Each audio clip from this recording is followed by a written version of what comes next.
I have a few other announcements. We are approaching the October 6th deadline on nominations for 5-Stone Awards. There are 3 categories: law enforcement excellence, victim advocacy, and community impact. The link to the nomination form was included in the meeting emails, and it's on a slide that should be circulating after the meeting.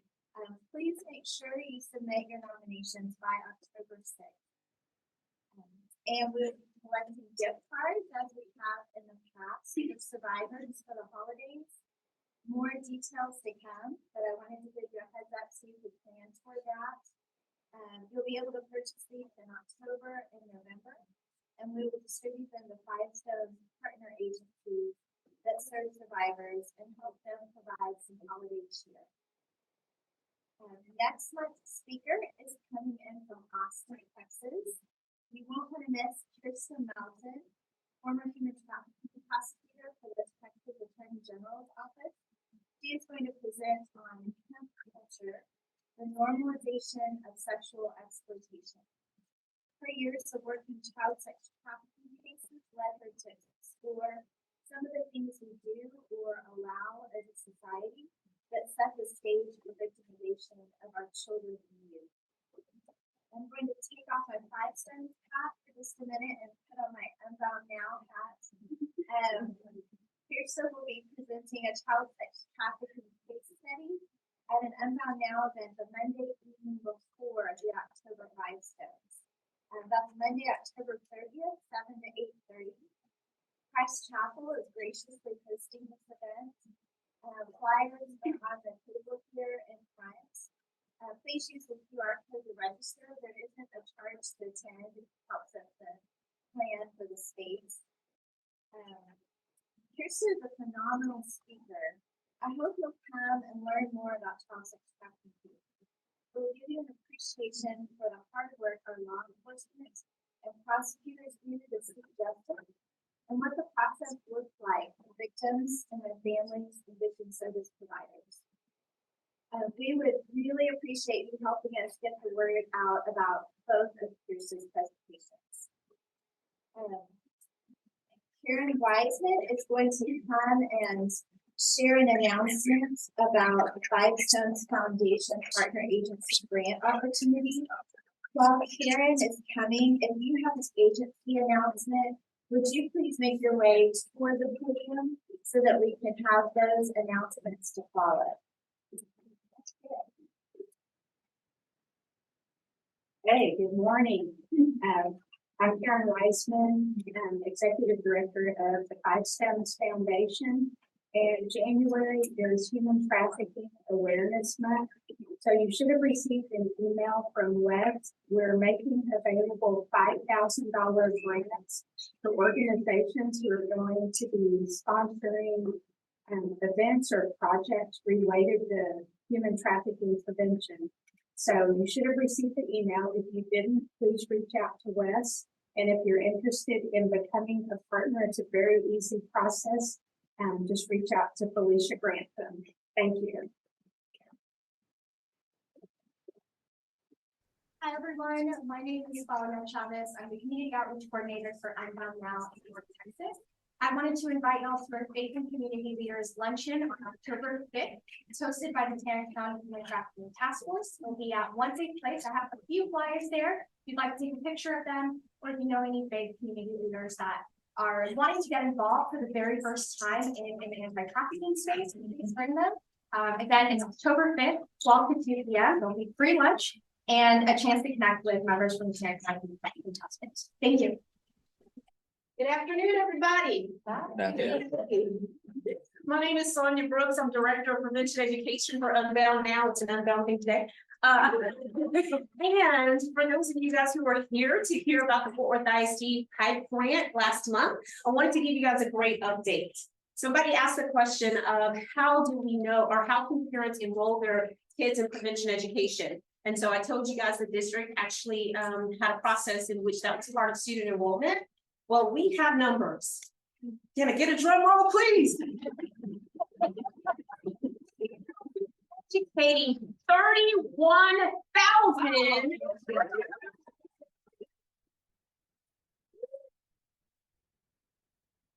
Thank you guys for telling everybody. Very good. There we go. How's the enchiladas? We do all right? Great, thank you. Thank you guys. Let's do that for you. I just had a couple quick announcements here. Firstly, we're throwing a fall festival where we're bringing together all the foster families of VFW. I've got 80 families registered now, and I actually shut it off and I started getting emails asking if more can join. But I just turned it back on. I said, you know what, the board's got this. Let's just see how it happens. Here's the challenge. I need more volunteers than I have in my email.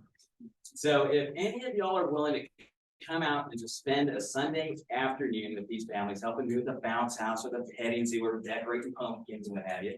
I've got a little QR code here. Just come on, I'll just leave it when I go. So you come up, shoot that thing, and just sign up for whatever's there. There's a sign up sheet for the details. I'll email you the parking map and all that stuff. And the other thing, last time we were here, I mentioned we have a North Division Crime Prevention Fair. Now, the previous one I did on this, I do snow cones, probably 450 of those are the same kids, so 350 that I everybody. So I see a lot of public there. I had a male and his probably girlfriend and probably her daughter, which I would not have approved the dress style if he can kind of go where I'm going. And I charge him smiles when I do this. And when he gave him permission to give me a smile for a snow cone, I looked around for somebody representing the human trafficking space in the vendor setting there, and there's nobody there. Nobody is in this setting. So what I did is I protected some of these little forms over here that North Division has you fill out to come out and be present if you would like to engage with the public in a setting where there's several hundred people coming. So I'll leave both of those there for you if that's anything of interest. That's all. Thank you.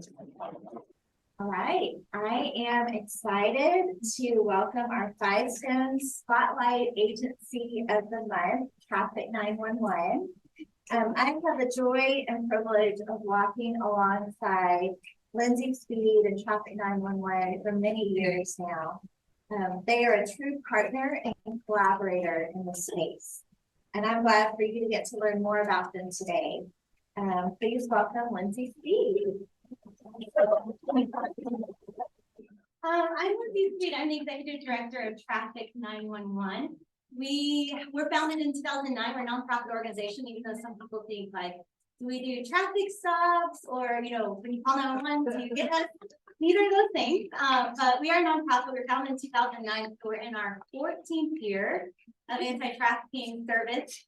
And I like to say our mission has really never changed over the 14 years, but our how has evolved alongside the movement, really. And I like to think, I guess, of the movement as like this wheel, and we're all sort of spokes in the wheel. And I think what I'm encouraged about is that 10 to 15 years ago, we were all trying to be all spokes. And now what's happened is we're all sort of learning where our sweet spot is and what spoke makes most sense for us to contribute into the anti-trafficking space. So for us, right now, that is providing 24/7 crisis response and relationship-based services to child sex trafficking survivors here across the North Texas area. So we have a team of advocates who are full-time staff who serve just around 300 child sex trafficking victims over the year, and mostly from crisis responses from law enforcement. So our team responds out in crisis within 60 minutes of a kiddo being recovered by law enforcement. And advocate goes out with a backpack and smile, someone's food, and just begins to build relationship and advocate for them within systems. And so we do this in Tarrant County, Dallas County, Collin County, Denton College County, and Ellis County. I didn't want to get that right. And so we do this as a part of the multidisciplinary teams for child sex trafficking survivors. And so, as you know, most of you know about the Children's Advocacy Centers. They are sort of the air traffic controller, if you will, for child sex trafficking victims that come in. And then our role is sort of to be this specialized advocate that gets assigned to the child sex trafficking victims here in Tarrant County. That's us and Unbound, that we assign these advocates to the kids and just get to walk alongside of them in relationship, and also just be there for them through all the ups and downs and sideways and things like that. And so we love what we get to do. We're hiring right now. Really, there's no shortage of child sex trafficking victims here in the DFW area. So we're almost always hiring. If you know of anyone who want to be a full-time advocate with us. We are based in Addison, but our team is really sprinkled across the whole metroplex because we respond in community with these kids. And so come see us if you're interested in a job or you know someone who is. And also we have a little fire sale. We're getting rid of a lot of merch because we got some new merch coming in. So if you want to grab something out of the table for $5 on Venmo, let us know. But grateful to be a part of Pride Films, grateful for all of you guys and where you are and helping this movement. So thanks. Right now it's time for our law enforcement prosecutor updates. We have Detective Oran from Fort Worth PD. I don't think I've seen anyone from the sheriff's office will be office, but if I missed you, please come up and follow Detective Oran. Otherwise, Good morning. So this past weekend, we did have a human trafficking operation with other units in our department, as well as Tarrant County did assist us. We had DPS, HSI, FBI, Unbound, and Traffic 911, who were there to assist in the recovery of any victims that we did come in contact with. So we came in contact with multiple people. We had 16 who we actually had for our UC officer actually had communication with, and we were able to interview them. Of those 16, we did have one juvenile who we were able to Traffic 911, one of their advocates really connected with her. She didn't want to have anything to do with us as law enforcement, but her and the advocate really made that connection, and she walked with her when we took her to the hospital, and it was a blessing that they were there. So just, I can't even thank them enough. We also had one male who our UC officers were made contact with. So our officers also made contact with 9 individuals who either dropped off those that we were in communication with or were in the vehicle with the driver. The male who was actually with the juvenile was on bond for a federal gun charge, and he ran from the officers when they approached to speak to him. So he was arrested for evading, but then also the charge of human trafficking of a person under the age of 18. In that same vehicle, there were 2 other females who appear they may be victims as well, but we're in the early stages of that investigation. At the time, there wasn't an outcry made by those 2, so it is still ongoing.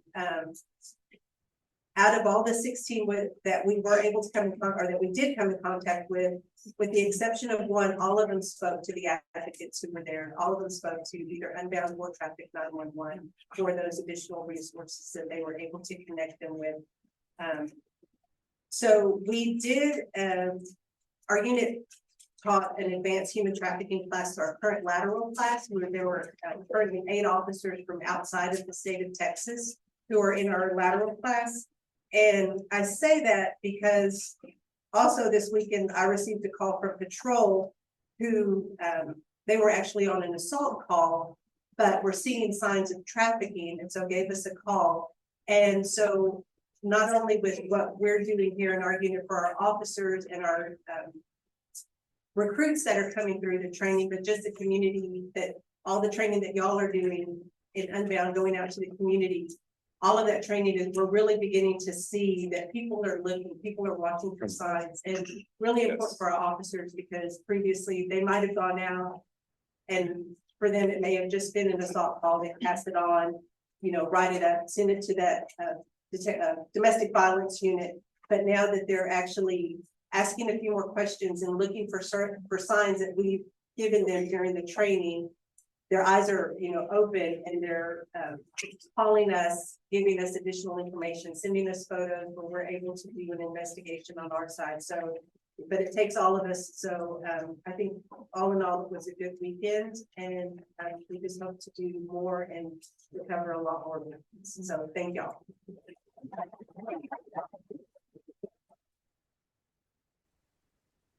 Now I have the privilege of introducing today's speaker, Carrie Grace.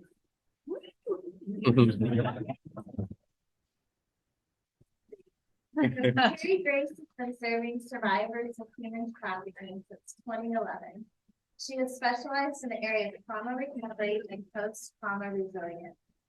She has developed programs and curricula which are used in prevention, education, and restoration services around the world. In 2016, she founded the nonprofit Valiant Hearts, which serves survivors in the Dallas-Fort Worth area. She also developed a stabilization program, which she implemented in Iraq on behalf of the rescued victims of ISIS. She has created programs, curriculum support groups, and educational tools to be used in churches, schools, and nonprofits. In 2017, she established the first long-term restoration program for victims of sex trafficking in Scotland. In 2018, she opened an emergency housing program for sex trafficked victims in Texas. In 2019, she joined Freedom Shield Foundation as executive director. Freedom Shield Foundation has been setting captives free from human trafficking since 2009. Carrie was brought on to provide aftercare programs for survivors.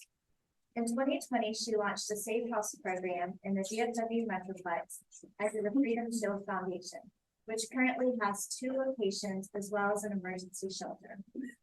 Over the course of her career, she has provided advisory services in the United States, Scotland, the Philippines, and Iraq. She has also trained and advised members of government, law enforcement, education, the medical community, churches, and NGOs.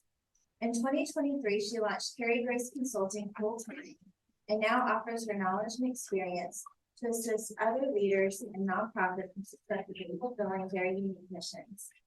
Carrie is a longtime member of Five Stones and served on the Five Stones Steering Committee for several years.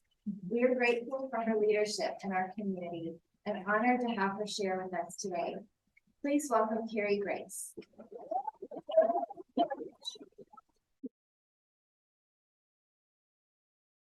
Hello, everybody. I'm excited to get to share with you all. There went my glasses. We'll get those in a minute. On a topic that I think is pretty relevant for this particular audience. We're going to be talking about, well, are my slides going to show up here? Yes, They just are. click through on the, that right. We got this. And you got to go a little bit through all We're going to these. go through that one. And that one. 2 more, I think. This goes at its own pace. We'll put it on there we go. Okay, we're going to talk about how we can serve with excellence and also avoid burnout. Because guess what? When I entered into this field, I was told the amazing, exciting news that the lifespan of someone working in anti-trafficking advocacy work was 5 years. Lindsay, were you told the same thing? We're like, okay, what are we supposed to do at that mark, and we're still here. I think that's kind of amazing. So it is possible to keep going after the 5-year mark, which is encouraging. But for those of you that have been in this space of working in anti-trafficking, you know the challenges that come with that.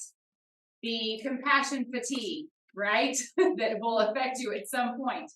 Or just the feelings of disappointment or disillusionment that can happen because, my gosh, we thought we'd done such great work and then she went right back, right? And we own that choice and we feel like that was because of us and it was our responsibility somehow. There's so many ways that this can affect us. Those of us who are trying to provide really excellent care.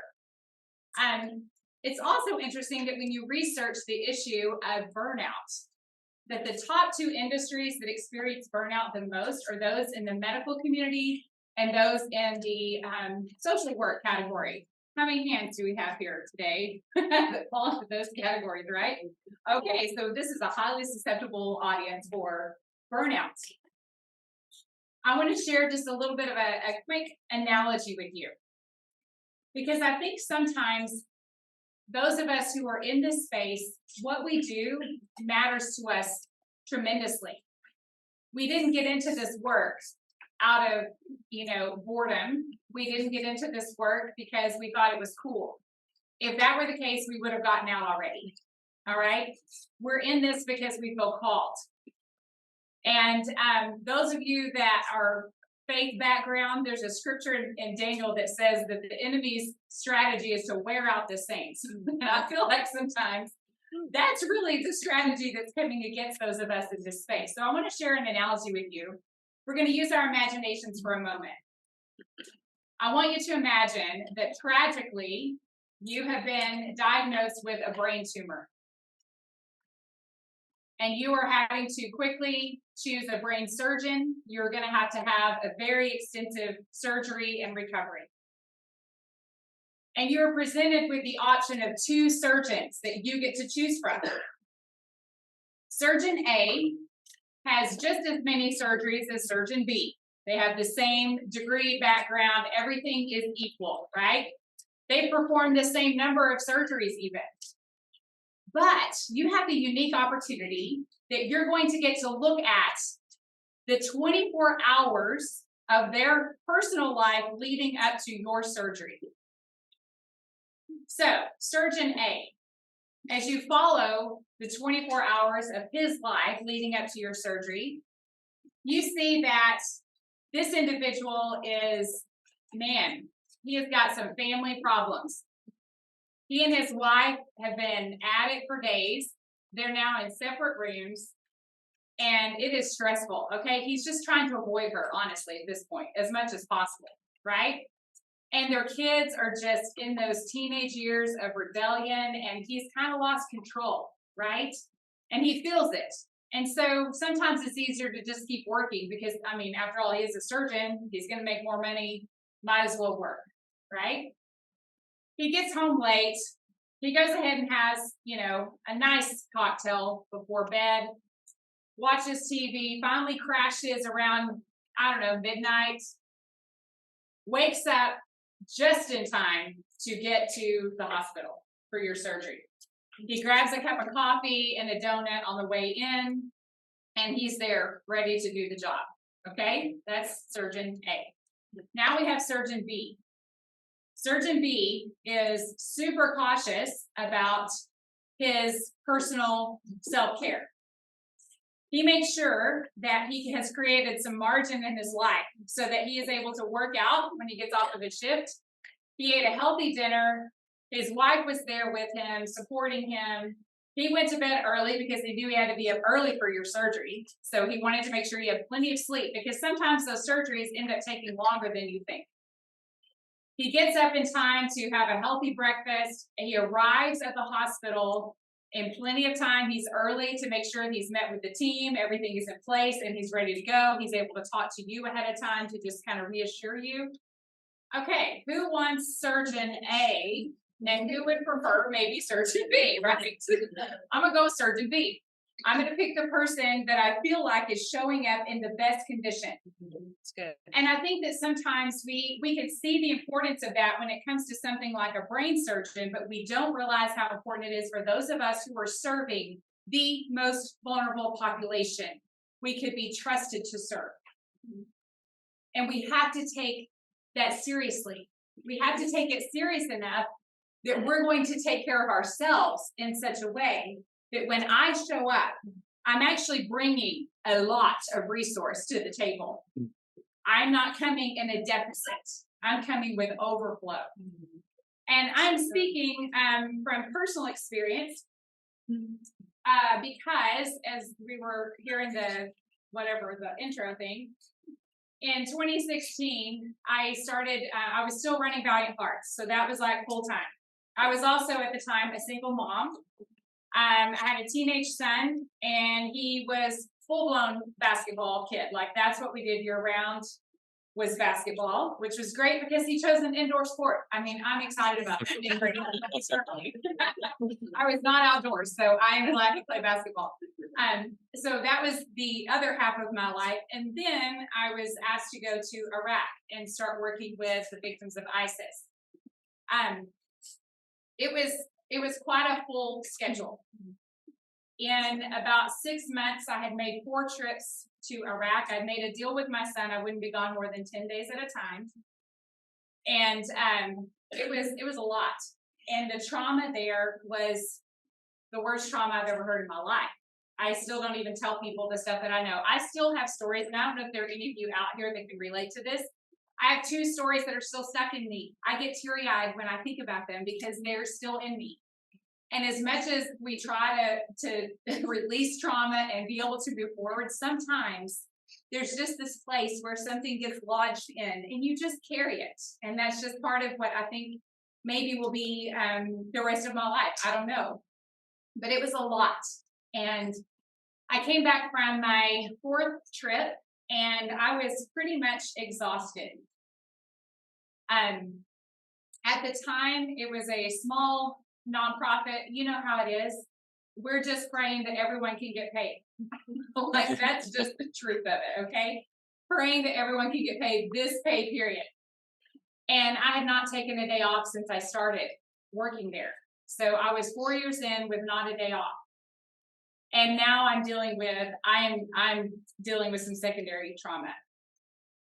And so I went to the board and asked if I could possibly take a vacation, finally, because I hadn't done that yet. And at the time, and this is, please, these are wonderful people. I just want you to understand the mindset of a board of a nonprofit sometimes, okay, because this is real too. And their first response was not, of course, we can tell, you're exhausted, you need a break. Their first response was, well, how much money's in the bank right now? And that devastated me. I thought, I haven't worked hard enough yet to prove that I deserve time off. That's how I interpreted that, which was on me. That was not on them. They have the right to ask a question, right? So I'm not trying to play a victim story here. That's not the purpose of that story, but it reveals something about me because my response was to feel like I had to work even harder to prove myself. So by the time 2019 came, 2 years of Carrie now trying to prove herself, I was not in a good place.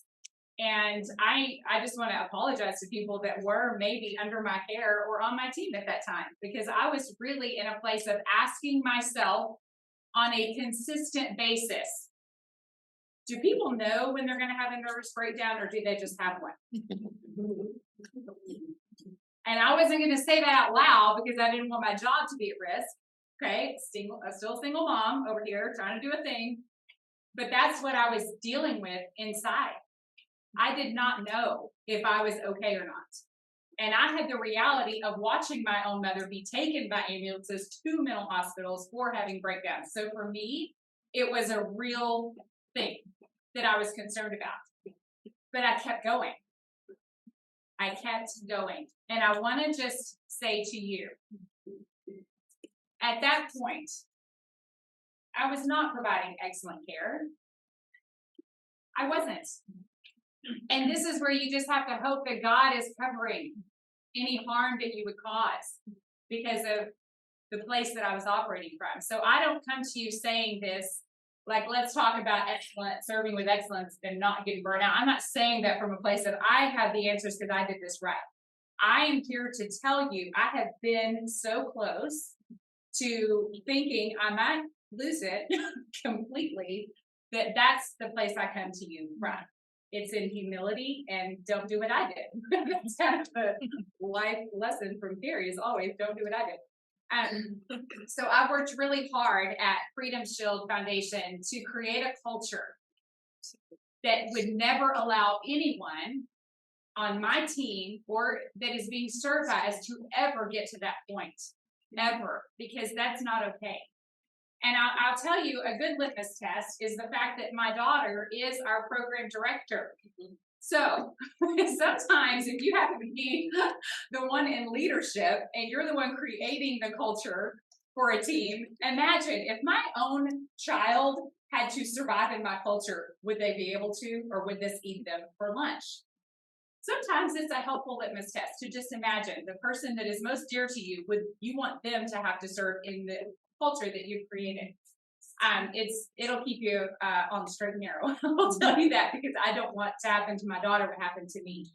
So we're going to talk about just a little bit of the statistics because some people really like numbers, some people like stories. We're going to do both for all of you today. Yeah. First of all is that I have to do it on both. I have a laptop and a deal here. We got this. I'm going to figure it out. So right now, we have a stat that 77% of U.S. workers are reporting that they're experiencing workplace stress just within the last month. Okay. I mean, let's all say, yeah, we can probably relate to that, right? That doesn't seem so shocking. Stress is something that is not too uncommon.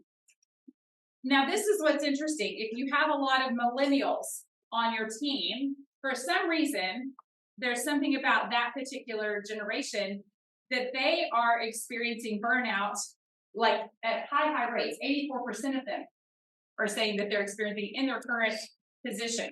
I'm not even looking at my husband right now because he's going to make millennial jokes. I just know it's I'm here. This is also interesting that women are more likely, 32% more likely than men, 28% to experience burnout. I've been researching that quite a bit just because it's still in our recent history that women entered into the workplace the way that we have now. Historically, women were at home, right? And the men were the ones in the workplace. Well, all of that changed. Again, if you just follow the history with World War II, and now we're getting involved, and we got to go to the factories, and we got to make stuff, and we got to do all the things. And that shifted our culture forever.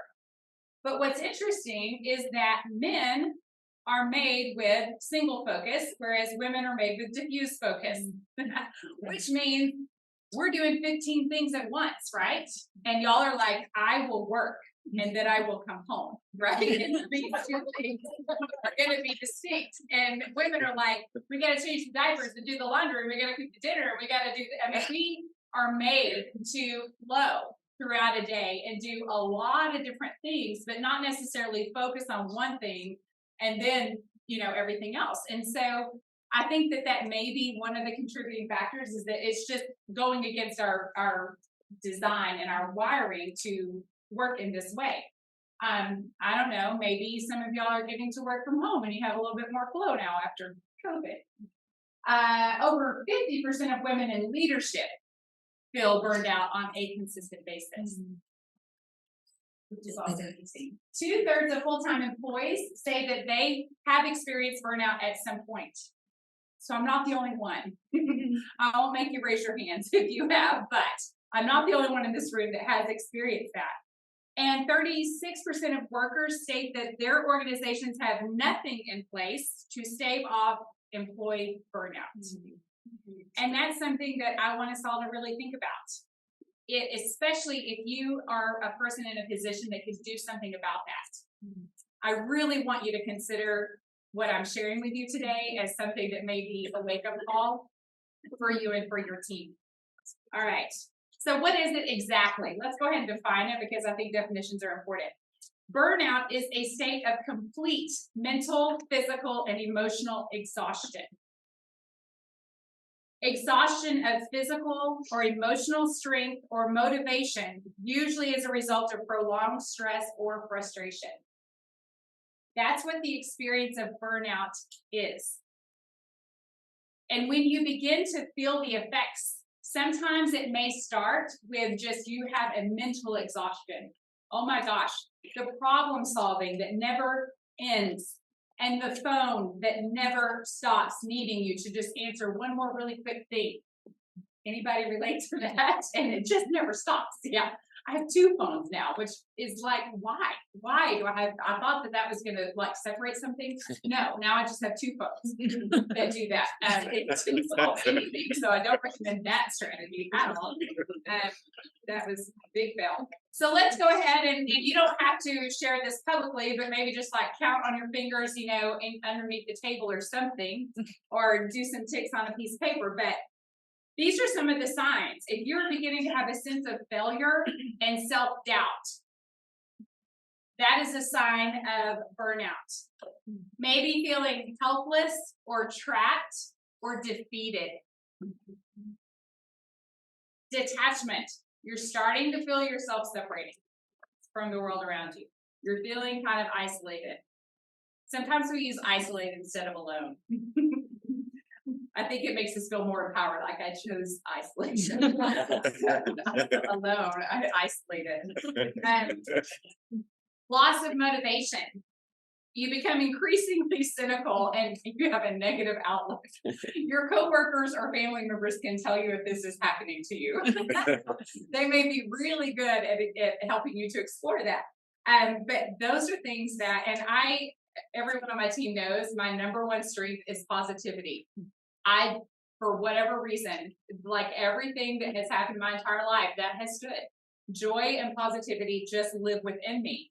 And so if 5 different people come with something negative to me in a row, I have like, you just drained the life out of me. I'm like, I gotta go to the hospital and get a transfusion because y'all just sucked the life out of me because it was so negative, you know? It's like, is there any positive spin that we could put on that, you know? And sometimes it's just not. But that, if you feel like your mindset has become increasingly more cynical or negative, that's a sign of burnout. Decreased satisfaction and sense of accomplishment. In this space, that can be a very real experience on a regular basis, depending on what you're using to measure.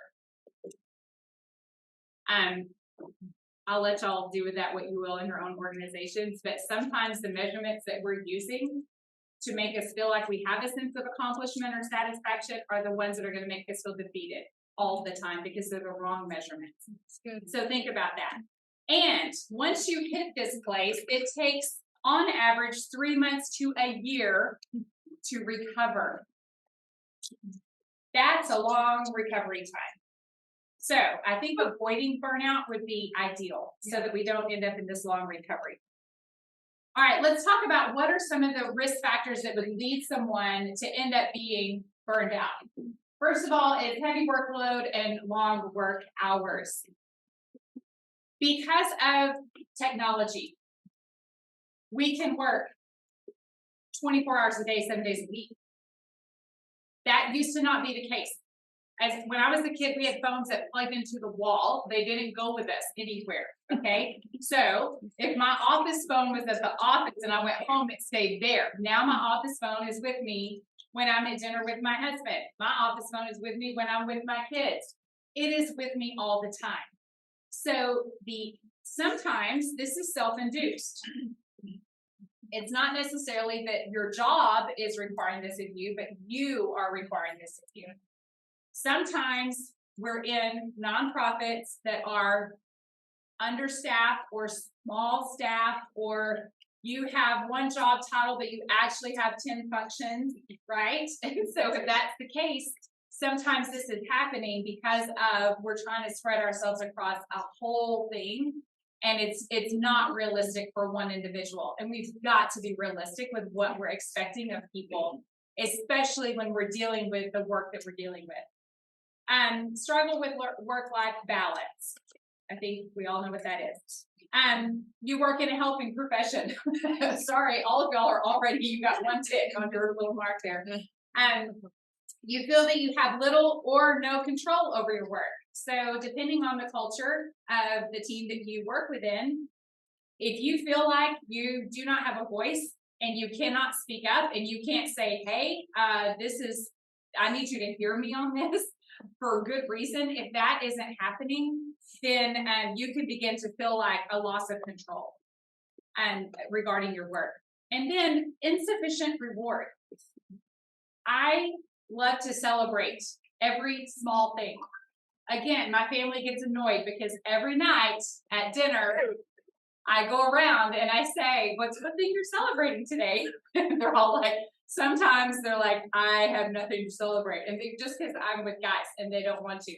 But it's still something that I do every single night because you know what? If we don't grab a hold of those small things and celebrate them, if we don't acknowledge every single time there's an opportunity to acknowledge a job well done, we're missing opportunities to deposit in people's accounts. And it inspires people to keep doing, right? Feed the thing you want to see grow, right? So give people the reward for their work. Absence of fairness.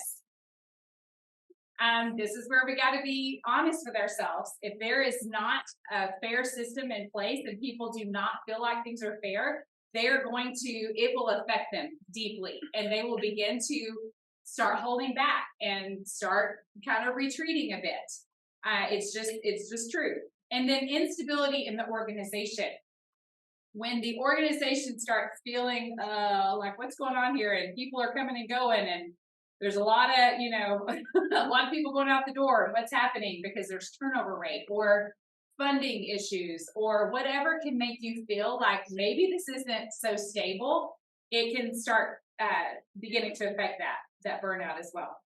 All right, so these are the consequences. Once you hit it, you are now at the burnout phase. These are some of the things that you're going to be experiencing on a regular basis. You're going to be experiencing excessive stress, fatigue. You used to be able to make it normal work hours. Now you're like, I need a nap, right? I do not have energy anymore. Insomnia. Anybody's sleep been affected since you started working in this space? Just a few.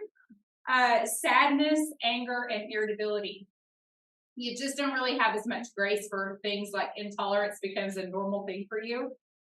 You may be burned out. Alcohol or substance abuse. I'm going to numb. I got to figure out a way to just numb this day. Vulnerability to illnesses, which now your staff, which is already small to begin with, is now sick way more often because of the level of burnout.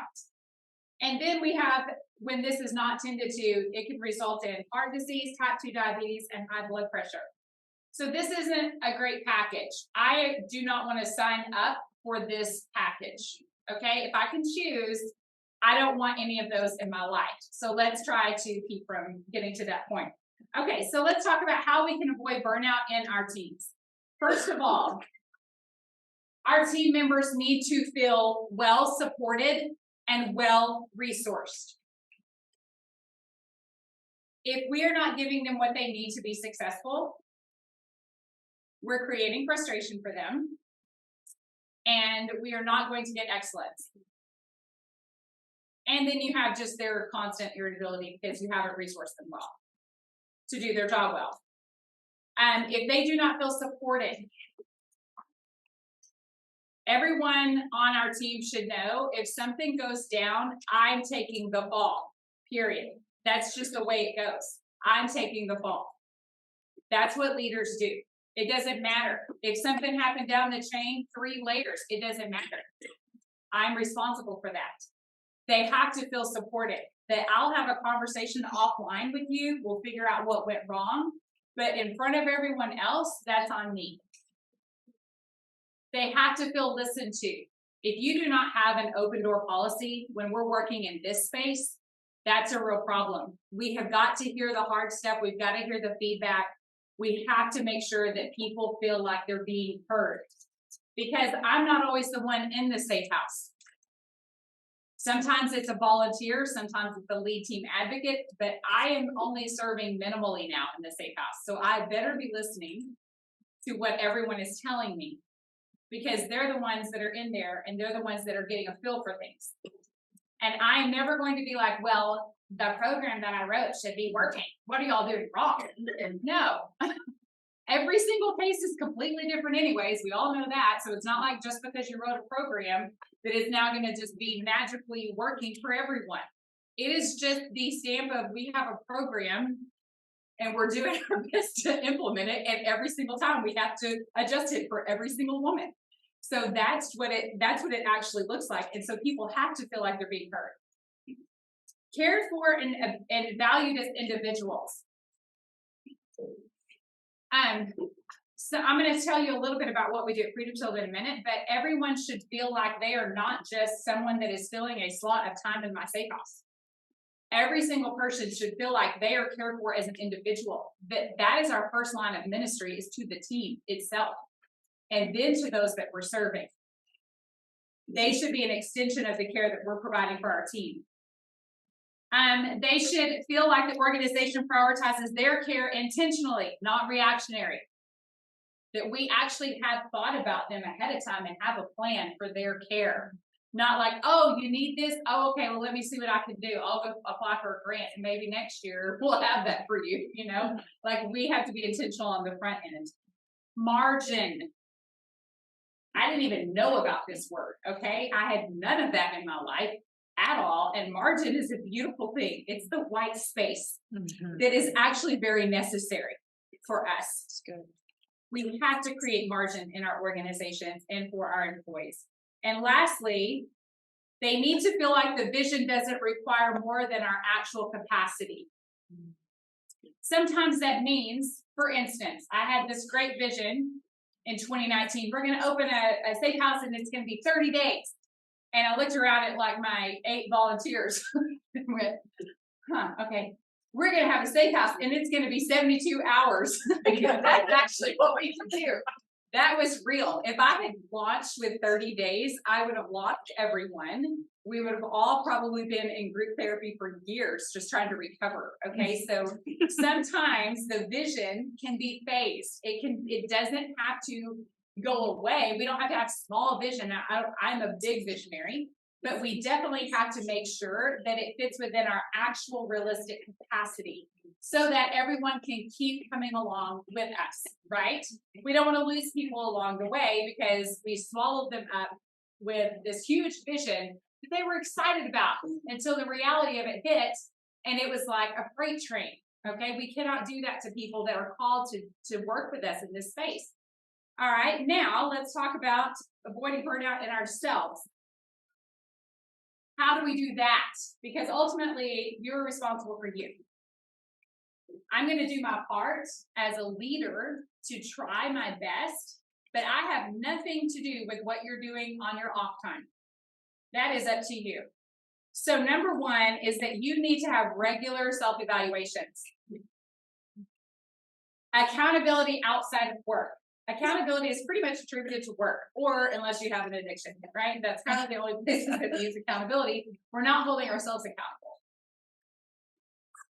Establishing and honoring your boundaries. It kind of cracks me up when I have conversations where people feel the need to tell me their boundary. Well, has nothing to do with me, actually. I have to have my own. Like, you are responsible for your boundaries, and if you're honoring them, then I can't push through that because you're not going to let me. Okay? So if you honor and value your own boundaries, then they will be honored. Or you'll say, I'm going to go somewhere where they will be, and you will remove yourself. It's really that simple. But you have to know what they are. And they should be around your values. You're protecting what is valuable to you. So start with what is really valuable to me. And that's what I'm going to protect. And if I say it's valuable to me, but I'm not willing to protect it, then is it really valuable to me? But that's up to us to establish those things. Then we have to look at body, soul, spirit renewal. We are 3 parts. I can't just focus on my physical body being healthy and strong, and my soul, my mind, my thought life, my emotions, my relations, all of those things are all out of whack. It doesn't matter how physically fit I am, I'm still being tormented, right? And my soul. And then there's the spiritual. Wherever you are with that, we're all spiritual beings. So that is a part that I'm going to tell you, renewing that is going to be really, really valuable for the rest of it to flow from. And that is your truest identity, where everything of life flows from that place. So we have to care for all 3 parts. And these are the cool 3 things that we have that actually fill us back up. Okay, so we're pouring out in this space all the time. We're pouring out. So you need to have really awesome relationships that fill you back up, not the ones that drain you, the ones that fill you. You need to have recreation, something that is just like, when you are getting to be involved in that, it is just like life-giving for you. And rest, true rest. Doesn't necessarily mean sleep, should include it, but rest. And maybe what you need rest from is the physical activity. You need to let your body rest. Maybe what you need rest from is decision making. One day out of the week, I'm going to give myself a break from making 50,000 decisions that other people rely on me to make. That's what I need rest from. What do you actually need rest from? And give yourself that. And then build a life outside of work that is abundant, that is exciting, that you actually want to live. So that work doesn't take over everything, because it's the only thing that seems to have purpose or structure around it. Create your whole life outside of that so that there's something beyond work to be able to give yourself to. All right, then we have the big reason why all of this is so important. We are creating an environment to bring survivors into that must feel distinctly different from the chaotic, unstable, stressful environment they left. It should feel completely different. And that doesn't happen if I'm just as stressed and chaotic as the individual I'm trying to serve. Because we feel that from each other. You don't even have to say it with your words. I feel it. So we can actually be the ones that change the thermometer setting. Just because we're operating from a place of homeostasis, we're operating from a place of stability and safety. So when they come into our environment, they may not know what it is, but they know it's different. And I'm not chaotic, and my energy is not stressed out and anxious. I am actually pretty calm, and there's space for you to do whatever you need to do. And my reactions are going to be down here because that's where I'm operating from. I'm not up here with you, reacting with you, right? We have to model this. How are they ever going to know anything other than that if we aren't even modeling it? If we're just as stressed out as they are, why do they want what we have? They don't. They'll be like, well, never mind. I already know how to do this. So y'all are, I don't need that. And I'll just go back to what I know. I love that the book, The Body Keeps the Score. It's just always, it's like the Bible of trauma. The first thing required to begin the process of healing is a safe place. And if I am personally not a safe place, then I'm not creating a safe place. If our whole team is not operating from that place, we're not a safe place. We may say that we are, but we're not. And they're not going to be able to experience the healing. So this is our strategy. My goal, and I came up with this, 3 years ago, is 0 turnover and 0 burnout. I know that's a lofty goal, but why not? And I had to come to terms with the fact that, okay, even Jesus, who was like probably the greatest leader ever, did lose one. But he said,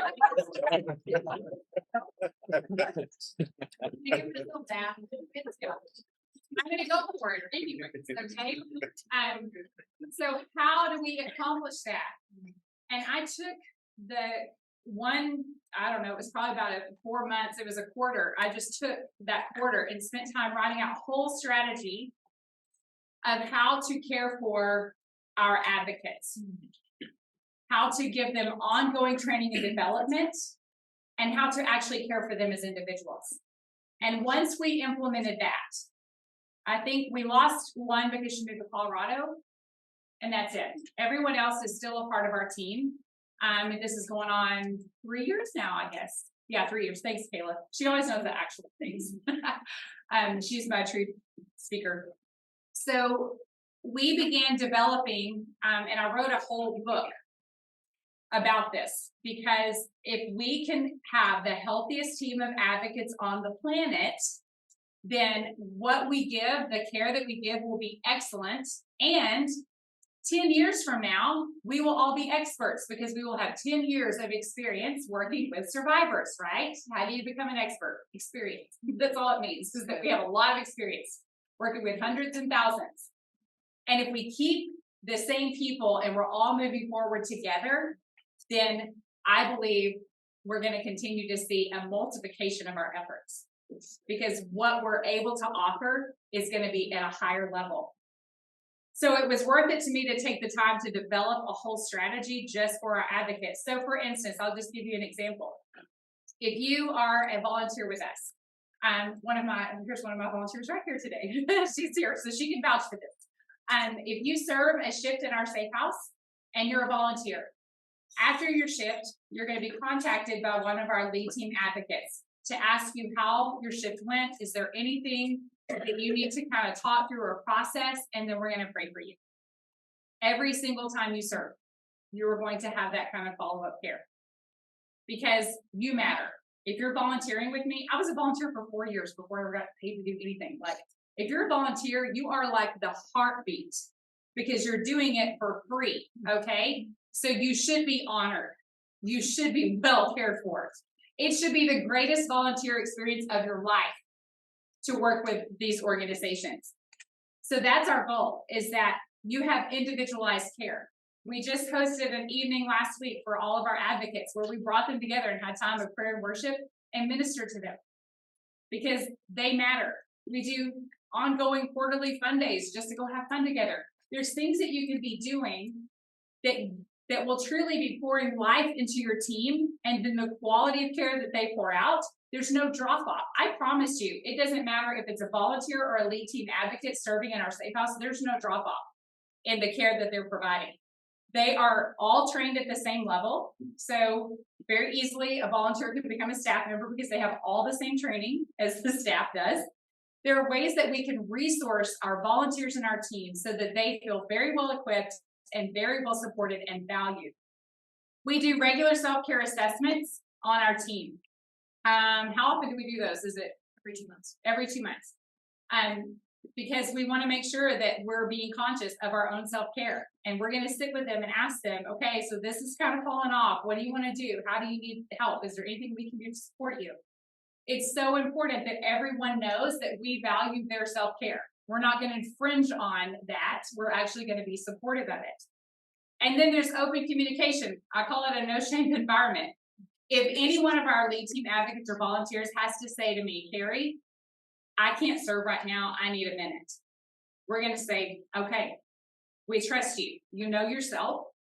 You know what's going on. What can we do for you? There's no shame. There is no shame that's going to enter in on that. Did my timer not go off? I had a timer set. I'm so sorry. We're going to wrap it up because that's the end anyways. This is what I want you to see is that if we're keeping people at a base level, they're never going to get to creativity. They're never going to be able to offer the best of what's in them if they're still in survival mode trying to work in our organizations. So thank y'all so much. Y'all are amazing. I'm so sorry I set a timer that didn't go off. Y'all are awesome.